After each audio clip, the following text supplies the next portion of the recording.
কিছু কিছু আলেম আছে জন্ম থেকে মৃত্যু পর্যন্ত ওয়াজ করবে, কেউ বাধা দিবে না, কারণ পুরোটাই শুধু তেলে ভরা। কিসে ভরা? তেলের খনি। কিসের খনি? তেলের খনি। আলেমকে জবাই করা হোক, প্রতিবাদ নাই। ইসলাম ধ্বংস হয়ে যাক, প্রতিবাদ নাই। কথা বলেন। আলেমদেরকে ফাঁসির কাজটা ঝুলাই মারা হোক, প্রতিবাদ নাই। ইসলাম বিরোধী কর্মকাণ্ড হোক, প্রতিবাদ নাই। মূর্তি বানাক, মূর্তি পূজা করুক, মুসলমান ধ্বংস হয়ে যাক, তার মুখে প্রতিবাদ নাই। এমন বক্তা দেশে নাই? আরো জোরে বলেন। তাদের মাহফিল জীবনে 144 ধারা জারি হবে না। তারা সবার কাছে ভালো, তারা আস্তিকের কাছে ভালো, নাস্তিকের কাছে আরো ভালো। তারা তসলিমা নাসরিনের প্রিয় হুজুর। কথা বলেন, ঠিক কিনা বলেন? তারা শাহরিয়ার কবিরের প্রিয় হুজুর, তারা মুনতাসির মামুনের প্রিয় হুজুর, রাশেদ খান মেননের প্রিয় হুজুর। তার বাস্তব প্রমাণ দুই একটা বলি। ঢাকা শহরে দেখবেন বেশ কিছু ভণ্ডদের দরবার আছে। কুতুববাগী, রাজারবাগী, দেওয়ানবাগী আছে না? বাগে বাগে ভরা। এক একটা বাগের মধ্যে এক একটা ইবলিস বসা। কথা বলে না কেন? এক একটা বাগে কি বসা? এক একটা ইবলিস বসা। আবার ওই ইবলিসের পাশে কিছু পাতি ইবলিস, এগুলা বিভিন্ন দলের নেতা কর্মীরা গিয়ে বসে থাকে। প্রশাসনের বড় বড় কর্মকর্তারা এদের পায়ের কাছে গিয়ে বসে থাকে।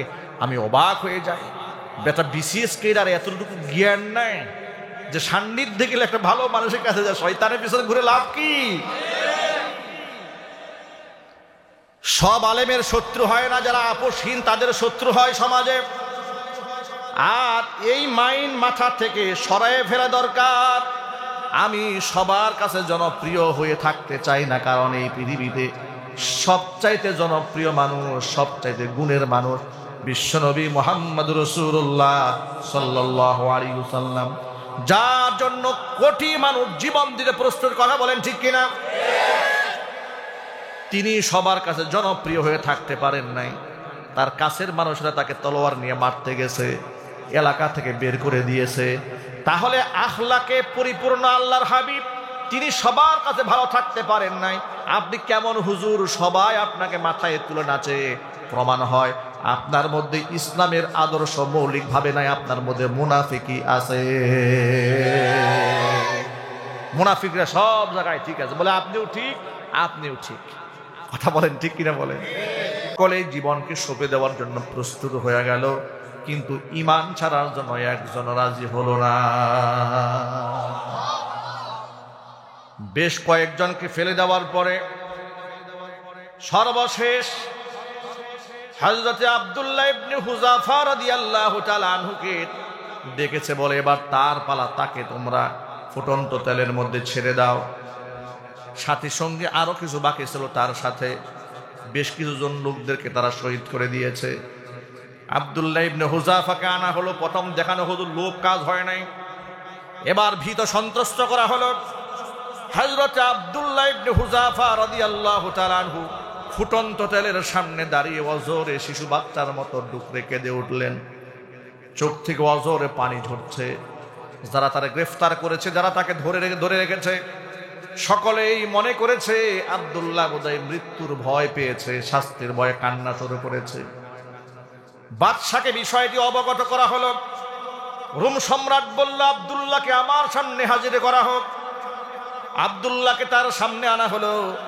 আব্দুল্লাহকে ডেকে বলছেন, নিশ্চয়ই তুমি বোধহয় আমার কথা বুঝতে পেরেছো, আমার প্রস্তাবে তুমি বোধহয় রাজি হয়ে যাবে। আব্দুল্লাহ ইবনে হুযাফা একইভাবে বললেন, ইয়া কালবার রুম, হে রুমের কুকুর, তুমি চিন্তাও করো না, আমি তোমার শাস্তির ভয়ে কান্না করছি। রোমের বাদশা বলল, তাহলে কেন তোমার চোখে পানি? আব্দুল্লাহ ইবনে হুযাফা রাদিয়াল্লাহু তাআলা আনহু এমন একটা ঈমান দীপ্ত কথা বললেন, তাখতে তাউসের সিংহাসন থরথর করে কেঁপে উঠল। আব্দুল্লাহ ইবনে হুযাফা রোমের বাচ্চার চোখের চোখ রেখে বলছে, আমার চোখের যে পানি, এই পানিটা কোনো কষ্টের পানি নয়, আমার মৃত্যু যন্ত্রণার পানি নয়, ভয়ের পানি নয়, এ চোখের পানি বড় আফসোসের পানি। কিসের আফসোস? তিনি বলছেন, আমার আফসোস হলো এটা, আমি আমার নবীজির মুখে শুনেছি জীবন মানুষের একটাই, একটা বার যদি দুনিয়া থেকে কেউ বিদায় হয়ে যায় তাকে আর পৃথিবীতে ফেরত দেওয়া হবে না। আমার আফসোস হচ্ছে আল্লাহর দ্বীনের জন্য আমার কেবলমাত্র শুধুমাত্র একটা জান আজকে শহীদ হবে। আল্লাহ যদি আমাকে 1000টা জীবন দান করতেন, ওই 1000টা জীবন আজকে আমি ফুটন্ত তেলে আমার মনিবের সন্তুষ্টি কল্পে সঁপে দিতে পারতাম। জীবন তো আমার একটাই, জীবন আমার একটা। এই পৃথিবীতে একবার বিদায় হয়ে গেলে দুনিয়া থেকে আমাকে আর কামব্যাক করা হবে না। ওই আফসোসে আমি কান্না করছি।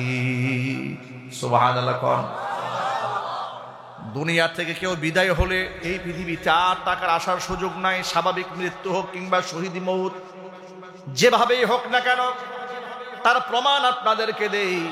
উহুদের ময়দানে আল্লাহর হাবিব সাল্লাল্লাহু আলাইহি সাল্লামের বিখ্যাত সাহাবী জাবের রাদিয়াল্লাহু তাআলা আনহুর পিতা আব্দুল্লাহ রাদিয়াল্লাহু তাআলা আনহু, তিনি শহীদ হয়ে গিয়েছিলেন। বয়স হয়েছিল 100 বছরের উপরে।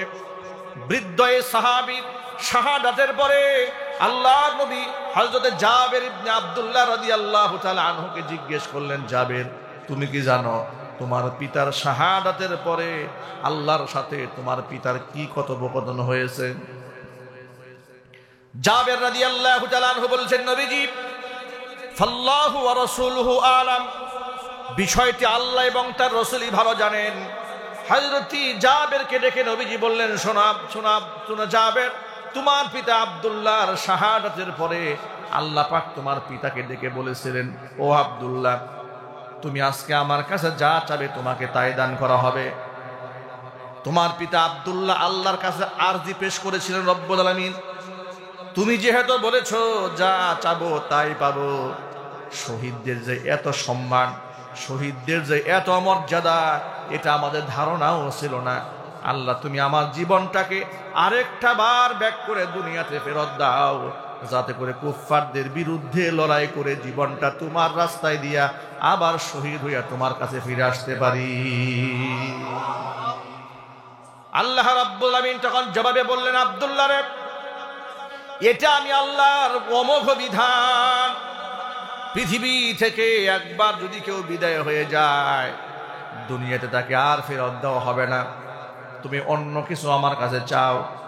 তখন আব্দুল্লাহ রাদিয়াল্লাহু তাআলা আনহু বললেন, রব্বুল আমিন, অন্ততপক্ষে দুনিয়াবাসীকে তুমি জানিয়ে দাও শহীদ হওয়ার কারণে তুমি আমাদের কত সম্মান দান করেছো। এই প্রেক্ষাপটে আল্লাহ তাআলা কোরআন মাজিদের 2টা আয়াত কারিমা নাযিল করে দিলেন।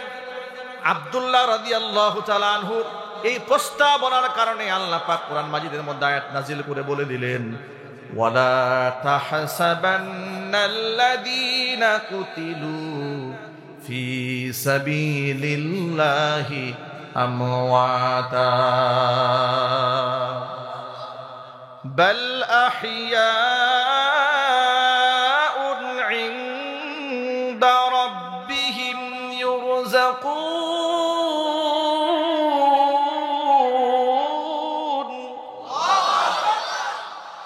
ওয়ালা তাহসাবান্নাল্লাযীনা কুতিলু ফি সাবিলিল্লাহি আমওয়াতা, আমি আল্লাহর পথে যাদেরকে হত্যা করা হয়েছে তারা মৃত্যুবরণ করেছে এমন ধারণাও তোমরা করো না। বাল আহইয়াউন, বরং ওরা জীবিত। শহীদরা কি? শহীদরা কি? ইনদা রাব্বিহিম ইউরযাকুন, তাদের রবের কাছে তাদেরকে রবের পক্ষ থেকেই রিজিক সরবরাহ করা হয়।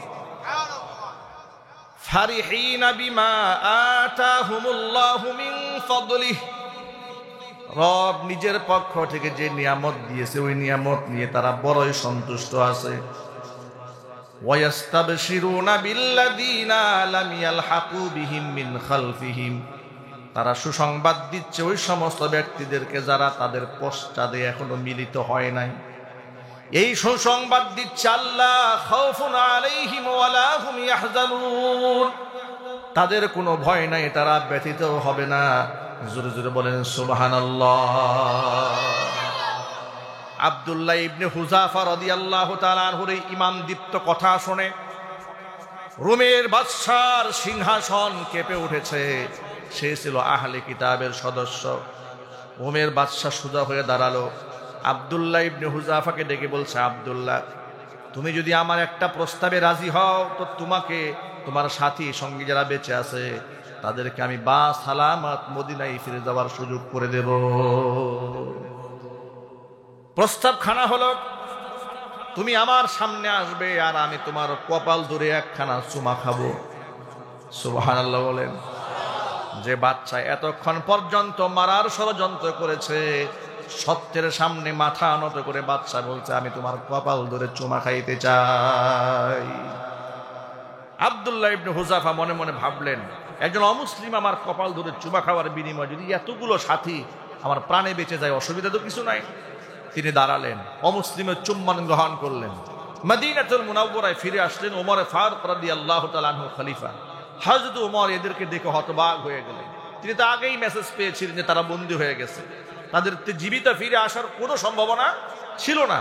সেখানে তাদেরকে দেখে তিনি অবাক হলেন, জিজ্ঞেস করলেন, তোমরা ছাড়া পেলে কি করে? তিনি পুরো ঘটনার বিবরণ শোনালেন। শোনাবার পরে হযরত ওমর নিজের মিম্বার থেকে দাঁড়িয়ে আব্দুল্লাহ ইবনে হুযাফার কপাল ধরে চুমা খাইলেন আর বললেন, সকল মুমিনের উচিত আব্দুল্লাহ ইবনে হুযাফার কপাল ধরে চুম্বন করা। আল্লাহু আকবার। এই ঘটনার আলোকে দুটা জিনিস বোঝাতে চেয়েছি আপনাদের সামনে। এক নাম্বার হচ্ছে, কালিমা হচ্ছে সেই পাওয়ারের নাম, কালিমা হচ্ছে সেই শক্তির নাম, যেই শক্তি, যেই বিশ্বাস অন্তরের মধ্যে একবার যদি কেউ গেঁথে ফেলে, রব ছাড়া কারো সামনে ব্যক্তি মাথা নত করতে পারে না। পৃথিবীতে কালিমা শোষিত হতে আসে নাই, শাসন করার জন্য এসেছে। ঠিক কিনা বলেন? লিইয়ুযহিরাহু আলাদ-দীনি কুল্লিহি, পৃথিবীর সমস্ত মতাদর্শকে দলে মুচড়ে শেষ করে দিয়ে ইসলাম বিজয়ী হওয়ার জন্য এসেছে, ইসলাম পরাজিত হতে আসে নাই। আর আমরা বড় দুঃখের সাথে বলতে হচ্ছে, এই দেশে ইসলামকে একটা পরাজিত ধর্ম বানিয়ে দিয়েছে। কথা বলেন। আপনি বলবেন এটা কিভাবে সম্ভব হয়েছে? বাস্তবতা লক্ষ্য করেন। ইসলামকে আমরা কোন জায়গায় দাঁড় করিয়ে দিয়েছি? এই দেশে যদি পূজা হয়, অর্চনা হয়েছে, বাধা নাই। কথা বলেন। গত রমজান মাসে শিখ সম্প্রদায়ের তলোয়ার মিছিল হয়েছে ঢাকা বিশ্ববিদ্যালয়ের ভিতরে। এটা নিয়ে কোনো বুদ্ধিজীবীর কোনো প্রতিবাদ নাই। মাগুরাতে হিন্দু সম্প্রদায়ের লোকেরা তাদের যে কি একটা ধর্মীয় উৎসব আছে, আপনার বড় বড় রামদা নিয়ে তারা প্রকাশ্য দিবালোকে মিছিল করেছে। কি অনুষ্ঠান যেন বলে এটাকে? আপনার সাকরানে কি এক নাম, সাকরান, হ্যাঁ সাকরান, এই ধরনের একটা অনুষ্ঠান আছে। বড় বড় রামদানি হাতিয়ার নিয়ে নিয়ে মিছিল করে, তাতেও কোনো অসুবিধা নাই, তারা জঙ্গি হয় না। আর আলেমদের কাছে তাসবিহ আর জায়নামাজ হলেও এরা জঙ্গি হয়ে যায়। কথা বলেন না, ঠিক কিনা জোরে বলে? আলেমরা জঙ্গি হয়ে যাচ্ছে। ইসলামকে কিভাবে তারা পরাজিত করার চেষ্টা করেছে লক্ষ্য করেন। রমজান মাসে ঢাকা বিশ্ববিদ্যালয়ে ছাত্ররা কোরআন তেলাওয়াত করেছিল। সেখানকার নাস্তিক অধ্যক্ষ কি করেছিল, উপাচার্য কি করেছিল ছাত্রদের সাথে? তাদেরকে শোকজ করা হয়েছিল, কারণ দর্শাতে বলা হয়েছিল কেন তারা কোরআন তেলাওয়াত করেছে। কোরআন তেলাওয়াত রমজানে বিশ্ববিদ্যালয়ে কেন করলো, কারণ দর্শাতে হয়েছে, তাদেরকে অপরাধ করেছে তারা। রমজান মাসে হোলি উৎসব হয়েছে, কোনো বাধা দেওয়া হয় নাই। নারী পুরুষ রঙ্গলীলা করেছে, অসুবিধা হয় নাই। কিন্তু রমজান মাসে ইফতার পার্টি রাষ্ট্রীয়ভাবে নিষেধ করে দেওয়া হয়েছিল। এখানে অনেক ব্যাংকের কর্মকর্তারা আছেন, আপনারা গত রমজান মাসে আনুষ্ঠানিকভাবে ইফতার অনুষ্ঠান করতে পেরেছিলেন? আপনারা কেউ পেরেছিলেন? না, পারেন নাই। আমাকে ইসলামী ব্যাংক বাংলাদেশ লিমিটেডের পক্ষ থেকে গাজীপুরের যতগুলো শাখা আছে, বেশিরভাগ শাখাতে ইফতার প্রোগ্রামের প্রধান আলোচক করে তারা বিগত 10 বছরের উপরে আমাকে ইনভাইট করে সুদ মুক্ত জীবন যাপনের ফজিলত এবং সুদের ভয়াবহতা সম্পর্কে আলোচনা করার জন্য। তা আমার মোটামুটি আইডিয়া আছে, বিভিন্ন জায়গাতে আলোচনা করি। গত বছর কোনো প্রোগ্রাম থেকে দাওয়াত আসলো না, অফিসাররা, ব্যাংকের ম্যানেজাররা আমাকে ফোন দিয়ে দুঃখ প্রকাশ করে বলছে, হুজুর আফসোসের কথা কি বলবো, রাষ্ট্রীয়ভাবে নিষেধ করে দেওয়া হয়েছে যে অর্থনৈতিক অবস্থা ভালো নয়, ইফতার করে টাকা অপচয় করা ঠিক হবে না। কথা বুঝতে পেরেছেন? ইফতার করে টাকা অপচয় করা যাবে না, কিন্তু মূর্তি বানাইয়া 4,000 কোটি টাকা গিলা যাবে। বিগত 16 বছরে ভাস্কর্যের নামে যতগুলো মুরাল বানিয়েছে, যতগুলা ওদের দেবতা বানিয়েছে, আমি বলি এগুলা আওয়ামী জাহিলিয়াতের দেবতা। আলেমদের কথা লঙ্ঘন করে এই মূর্তির পেছনে 4,000 কোটি টাকা ব্যয় করেছে, ওখানে অপচয় হয় নাই। আলেমরা ইফতার করলে অপচয় হয়ে যায়। আসলেই তো অপচয় রোধ করা উদ্দেশ্য নয়, উদ্দেশ্য হচ্ছে ইফতার পার্টি, এটাও তো ইসলামিক একটা কালচার, কালচারটাকে ধীরে ধীরে দাফন করে ফেলা। কথা বলতে হবে, ঠিক কিনা বলে? এই জন্য ইনসাফগার নেতা দরকার। একটা নেতার ভূমিকা রাষ্ট্রে কত গুরুত্বপূর্ণ লক্ষ্য করেন। কষ্ট হচ্ছে নাকি ভাই? একটা নেতার গুরুত্ব ইসলামে কত বেশি গুরুত্বপূর্ণ রাষ্ট্রের জন্য। নবী করিম সাল্লাল্লাহু আলাইহি সাল্লাম সৎ ইমানদার নেতার মর্যাদা কত উপরে স্থান দিয়েছেন। বুখারী শরীফের হাদিসে এসেছে, হযরত আবু হুরায়রা রাদিয়াল্লাহু তাআলা আনহু হাদিসের রাবী, তিনি বলেন, عن أبي هريرة رضي الله تعالى عنه أنه قال قال رسول الله صلى الله عليه وسلم سبعة يظلهم الله في ظله يوم لا ظل إلا ظله إمام عادل وشاب نشأ في عبادة الله ورجل قلبه معلق في المساجد ورجلان تحابا في الله اجتمعا عليه وتفرقا عليه ورجل تصدق بيمينه حتى لا تعلم شماله ما تنفق يمينه ورجل دعته امرأة ذات منصب وجمال فقال إني أخاف الله ورجل ذكر الله خاليا ففاضت عيناه أو كما قال عليه الصلاة والسلام زرقنا الله أكبر। নবীজি বলেছেন, কিয়ামতের দিন আল্লাহর আরশের ছায়া ছাড়া যেদিন ছায়া থাকবে না, 7 শ্রেণীর মানুষকে আল্লাহ রাব্বুল আলামিন আরশের ছায়া তলে স্থান করে দিবেন। এর মধ্যে 1 নাম্বার হচ্ছে এমন ব্যক্তি ইমামুন আদিলুন, যেই ব্যক্তি ন্যায় পরায়ণ ইনসাফগার শাসক হয়ে যায়। ন্যায়পরায়ণ মেম্বার, ন্যায়পরায়ণ চেয়ারম্যান, ন্যায়পরায়ণ এমপি, ন্যায়পরায়ণ মন্ত্রী, ন্যায়পরায়ণ প্রাইম মিনিস্টার, এমনকি ন্যায়পরায়ণ ইমাম সাহেব যিনি মসজিদের ইমাম, তিনিও যদি ন্যায়পরায়ণ হয়, আল্লাহ পাক তাকে আরশে মুআল্লার ছায়াতলে স্থান করে দিবেন। জোরে বলেন সুবহানাল্লাহ। ন্যায়পরায়ণতা কাকে বলে?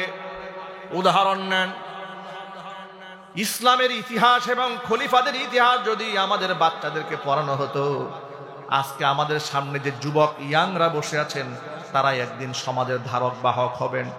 ঠিক কিনা বলেন? এই যে মধ্য সোনাবাজু ফ্রেন্ডস ক্লাব কর্তৃপক্ষ যে যুবকেরা আছে, ইয়াংরা আছে, তারাই তো এক সময় সমাজে ধারক হবে, বাহক হবে। তারা এক সময় এমপি হবে, মন্ত্রী হবে, ম্যাজিস্ট্রেট হবে, এসপি হবে, ওসি হবে, ডিসি হবে, কিছু তো একটা হবে। ঠিক কিনা বলেন?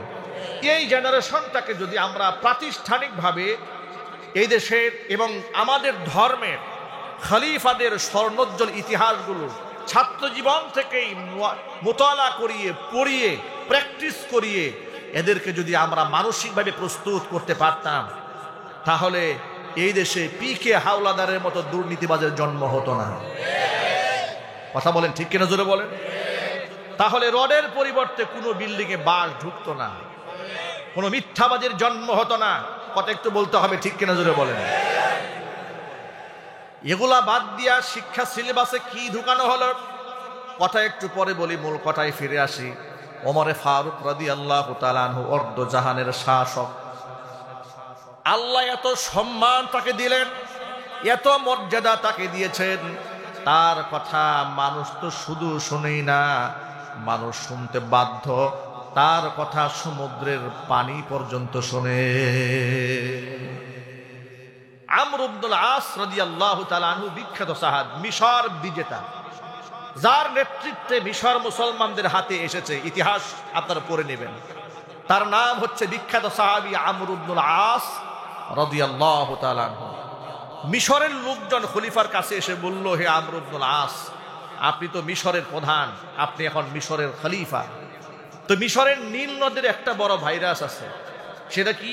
যে পৌত্তলিকতার ধর্মে থাকা অবস্থায় এই দেশের লোকেরা প্রত্যেক বছর একটা সুন্দরী মেয়েকে জবাই করে তার রক্ত যদি নদীর বুকে না দেওয়া হয় তাহলে এই নদীতে পানি আসতো না।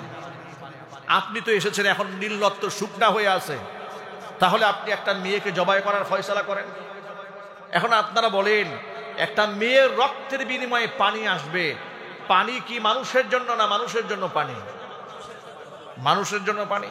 তাহলে সেই মানুষ জবাই করে পানি আনতে হবে কেন? নিশ্চয়ই এখানে কোনো ঝামেলা আছে, কথা বলতে হবে, ঠিক কিনা বলেন? তিনি বুঝতে পারলেন যে এখানে কোনো ঝামেলা হচ্ছে, নিশ্চয়ই এখানে বড় ধরনের জিন্নাতের কোনো প্রভাব আছে, তা না হলে তো এটা হওয়ার কথা নয়।